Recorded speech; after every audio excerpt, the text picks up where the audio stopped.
मेरे चैनल को like subscribe और दूसरों के साथ शेयर करना मत भूलिएगा। इल्म फैलाना नेकी का काम है, तो आपने अपना हिस्सा इसमें ज़रूर डालना है। चैप्टर 10 है। चैप्टर का नाम ट्रिग्नोमेट्रिक आइडेंटिटीज एक्सरसाइज 10.2 है, जिसका एक क्वेश्चन है लॉन्ग क्वेश्चन में काफ़ी दफ़ा आ चुका है।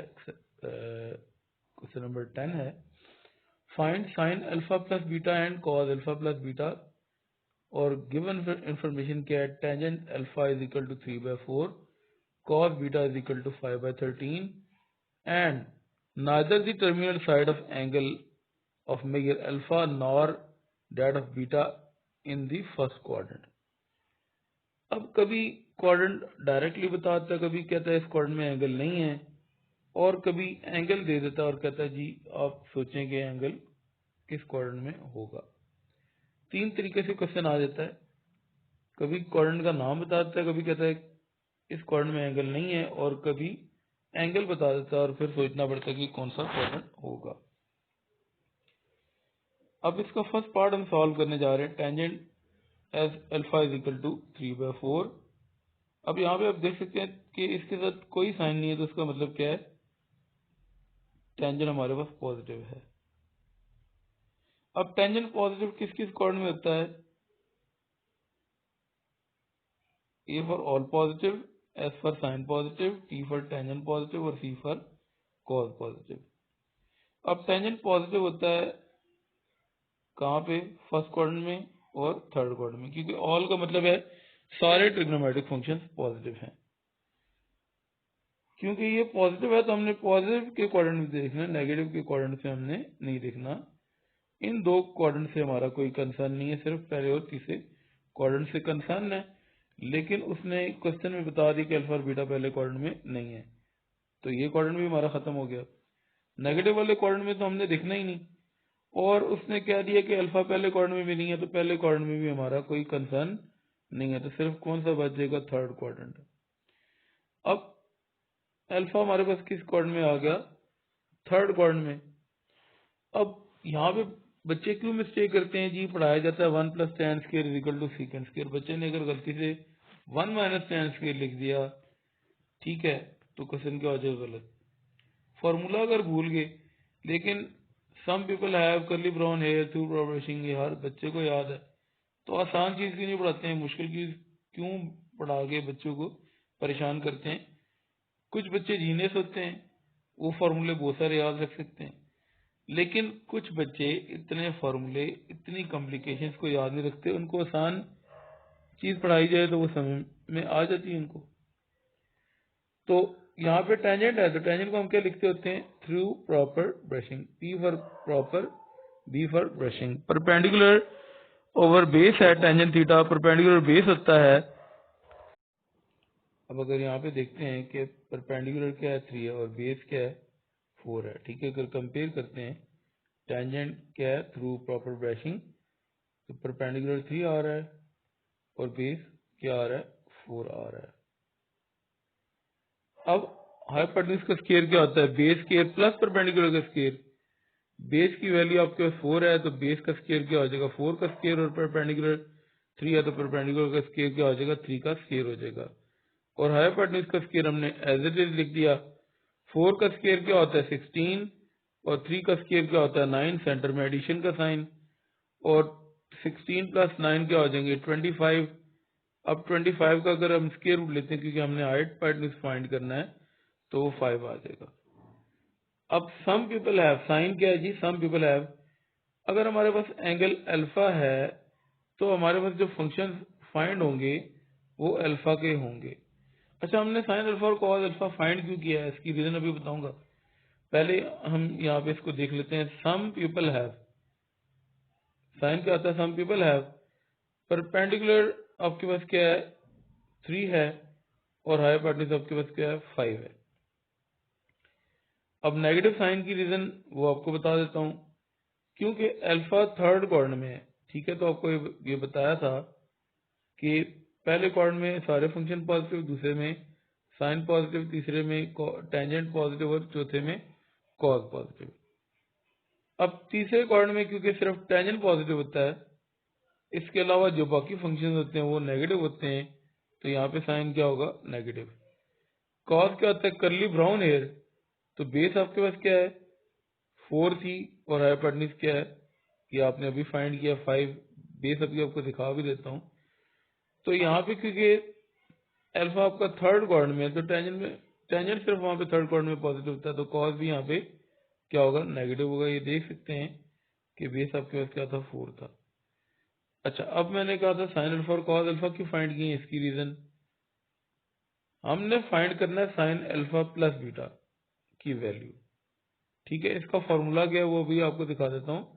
उसका फॉर्मूला है sine alpha cos beta plus cos alpha sign beta. फॉर्मूले की 4 रिक्वायरमेंट्स हैं, जब तक वो कंप्लीट नहीं होगी तो फॉर्मूले में वैल्यू पुट नहीं कर सकते। स्लाइड के बाद वो फॉर्मूला दिखाऊंगा और आपको टारगेट भी पता चल जाएगा कि हमारा टारगेट क्या। टारगेट आपको बता दिया कि साइन अल्फा प्लस बीटा हमने फाइंड करना है, जिसका formula sine alpha cos beta plus cos alpha sign beta. और दूसरा हमने फाइंड करना है कॉस अल्फा प्लस बीटा, तो कॉस अल्फा प्लस बीटा का formula cos alpha cos beta minus sine alpha sign beta, तो इसमें भी 4 रिक्वायरमेंट्स हैं। अब हमने कॉस बीटा की वैल्यू इसने क्वेश्चन में बताई हुई है 5/13 है, और ये बात बता दी कि बीटा भी फर्स्ट क्वाड्रेंट में नहीं है। अब देखें, बार बार ये जो चीज है बहुत इंपॉर्टेंट चीज है, इसको आपके सामने भी फिर लिख रहा हूँ। A for all positive, S for sin positive, T for tangent positive और C for cos positive। अब देखें, cos यहाँ पे पॉजिटिव है, ठीक है। cos पॉजिटिव कहाँ कहाँ पे होता है, फर्स्ट में और फोर्थ क्वाड्रेंट में। क्योंकि cos पॉजिटिव है तो इन दोनों क्वाड्रेंट में तो cos नेगेटिव में हमारा कोई कंसर्न नहीं है लिखने का। और क्वेश्चन में उसने बता दिया कि अल्फा और बीटा दोनों फर्स्ट क्वाड्रेंट में नहीं है, तो इस क्वाड्रेंट से भी हमारा कोई कंसर्न नहीं रहा। तो हमारे पास कौन सा क्वाड्रेंट बच जाता है, फोर्थ। क्योंकि कॉस पॉजिटिव है वो होता ही फर्स्ट और फोर्थ में, सेकंड और थर्ड में हमें देखने की जरूरत ही नहीं। फर्स्ट में भी उसने मना कर दिया क्योंकि उसने कहा अल्फा और बीटा पहले क्वाड्रेंट में नहीं है, तो हमारे पास एक ही क्वाड्रेंट बच जाता है, फोर्थ। तो हमने ये लिख दिया है कि बीटा आपका किस क्वाड्रेंट में है, फोर्थ क्वाड्रेंट में है। अब अगर जो मैंने आपको बात बताई थी कि करली ब्राउन हेयर होता है, कॉज करली ब्राउन बेस और हेयर हाइपोटेन्यूज, तो अगर आप कंपेयर करते हैं, बेस आपके पास क्या आ जाती है 5 और हाइपोटेन्यूज क्या आ जाता है 13। अगेन वही फार्मूला, हाइपोटेन्यूज का square is equal to base square plus perpendicular का स्क्वायर, ठीक है। कॉस के थीटा का फॉर्मूला लगा सकते हैं 1 माइनस साइन स्क्वायर, अगर साइन स्क्वायर है तो 1 माइनस कॉस स्क्वायर, वहां से भी वैल्यू फाइंड की जा सकती है। लेकिन क्या होता है, समटाइम बच्चे ये चीजें याद नहीं रख पाते, तो आसान चीज एक जगह पे अप्लाई की है तो वो दूसरी जगह पे भी अप्लाई कर देते हैं। वैसे तो ये फॉर्मूला यहाँ पे sine square theta is equal to 1 minus cos square theta का फॉर्मूला भी यूज कर सकते हैं, इसमें खैर इतना मुश्किल फॉर्मूला नहीं है। लेकिन एक जगह पे हमने अगर पाइथागोरस थ्योरम लगाया है, हाइपोटेन्यूज का square is equal to base square plus perpendicular square, तो यहाँ पे भी हम उस फॉर्मूले को ही क्या कर लेते हैं, यूज कर लेते हैं। हाइपोटेन्यूज आपके पास 13 है, तो हाइपोटेन्यूज का स्क्वायर क्या हो जाएगा, 13 का स्क्वायर। बेस आपके पास 5 है, तो बेस का स्क्वायर क्या हो जाएगा, 5 का स्क्वायर प्लस परपेंडिकुलर का स्क्वायर हमने एज इट इज लिख दिया। 13 का स्क्वायर क्या होता है 169, और 5 का स्क्वायर क्या होता है 25, और परपेंडिकुलर का स्क्वायर हमने एज इट इज लिख दिया। अब 25 क्या होगा, राइट हैंड साइड से लेफ्ट हैंड साइड पे आएगा तो नेगेटिव हो जाएगा, 169 माइनस 25 बच जाएगा, और परपेंडिकुलर स्क्वायर हमारे पास राइट हैंड साइड पे रह गया। अब 169 में से अगर 25 माइनस करते हैं 144, और क्योंकि परपेंडिकुलर स्क्वायर है ये वैल्यू, तो हमने परपेंडिकुलर फाइंड करना है, तो इसका स्क्वायर रूट ले लेते हैं। लेंथ क्योंकि नेगेटिव नहीं होती, इसलिए हम क्या करेंगे, पॉजिटिव का साइन लगाएंगे। फंक्शन पॉजिटिव नेगेटिव हो सकता है लेकिन लेंथ नेगेटिव नहीं होती। अब आपके पास एंगल जो था वो किस क्वाड्रेंट में था, फोर्थ क्वाड्रेंट में। अब हमारे पास अगर कॉस का एंगल बीटा है तो साइन का एंगल भी क्या होगा, बीटा होगा। साइन क्या होता है, सम पीपल हैव, यानी कि परपेंडिकुलर ओवर हाइपोटेन्यूज, साइन का फॉर्मूला है। अब हमने यहाँ पे देख सकते हैं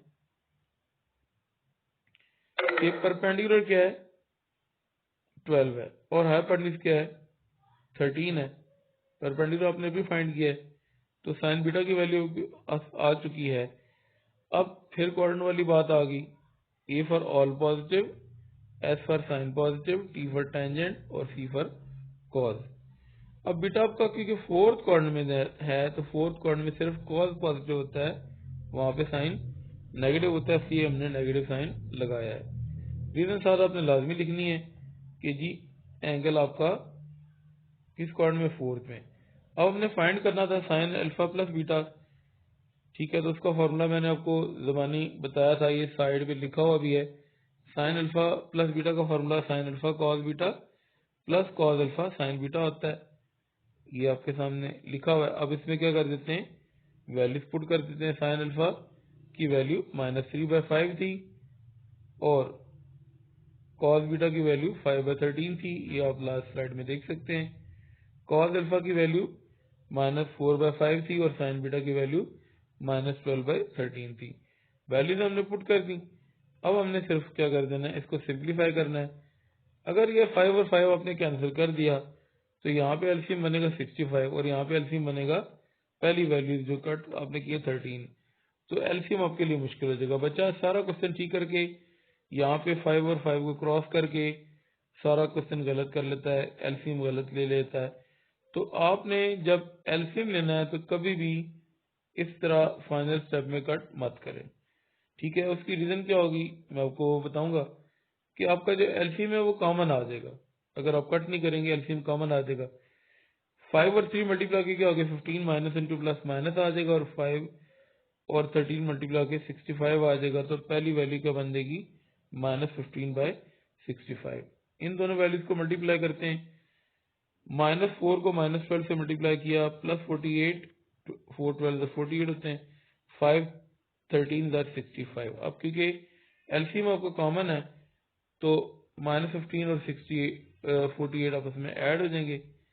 48 में से 15 माइनस करते हैं, 33/65 हमारा साइन अल्फा प्लस बीटा का आंसर आ गया। अब हमने फाइंड करना है कॉज अल्फा प्लस बीटा की वैल्यू, तो उसका फॉर्मूला क्या होता है, कॉज अल्फा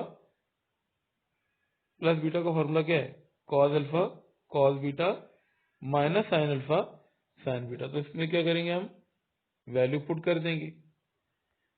कॉज अल्फा की वैल्यू -4/5 थी, कॉस बीटा की वैल्यू 5/13 थी।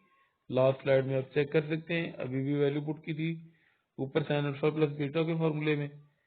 सेंटर में नेगेटिव का साइन और साइन अल्फा की वैल्यू -3/5 और साइन बीटा की वैल्यू -12/13 है। अगेन जैसे मैंने लास्ट में बताया था कि 5 और 5 आपने कैंसिल अगर कर दिए तो आपका एलसीएम कॉम्प्लिकेटेड हो जाएगा और इसमें सारा क्वेश्चन ठीक करने के बाद कहीं मिस्टेक ना हो जाए। इन दोनों वैल्यूज को मल्टीप्लाई करते हैं, 4 और 5 मल्टीप्लाई के क्या हो जाएंगे 20 साथ नेगेटिव साइन, और 5 और 13 मल्टीप्लाई के डिवाइजर में 65 हो जाएंगे।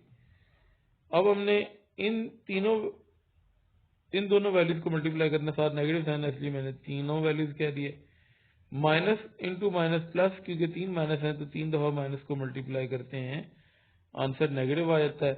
3 को 12 से मल्टीप्लाई करते हैं 36 और 5 को 13 से मल्टीप्लाई करते हैं 65। अब 65 आपका क्योंकि कॉमन एलसीएम है तो -20 -36 आपके पास बच जाएगा और 65 जो डिवाइजर का एलसीएम है वो आ जाएगा। अब यहाँ पे 20 और 36 को अगर हम दोनों क्योंकि माइनस के हैं तो ऐड होंगे, 56/65 ये हमारा क्या आ गया, आंसर आ गया।